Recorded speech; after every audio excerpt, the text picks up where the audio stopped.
আপনি কি জানেন, এমন একটা জায়গা আছে যেখানে দুইটা নদী মিশেও কখনো এক হয় না। একটার পানি কালো, আরেকটার পানি একদম হালকা রঙের। এটা এতটাই অদ্ভুত যে দুইটা নদী পাশাপাশি বয়ে গেলেও মিশে না। বিজ্ঞানীরা বলেন পানির গতি আর তাপমাত্রার কারণে এমন হয়, কিন্তু দেখতে এটা একদম অবিশ্বাস্য। আপনি কি এটা আগে জানতেন? কমেন্টে জানান। এমন আরও অদ্ভুত তথ্য জানতে সাবস্ক্রাইব করুন। আপনি কি জানেন, এমন একটা জায়গা আছে যেখানে দুইটা নদী মিশেও কখনো এক হয় না।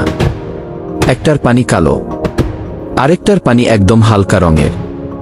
এটা এতটাই অদ্ভুত যে দুইটা নদী পাশাপাশি বয়ে গেলেও মিশে না।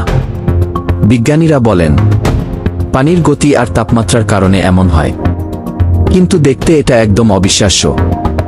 আপনি কি এটা আগে জানতেন? কমেন্টে জানান। এমন আরও অদ্ভুত তথ্য জানতে সাবস্ক্রাইব করুন।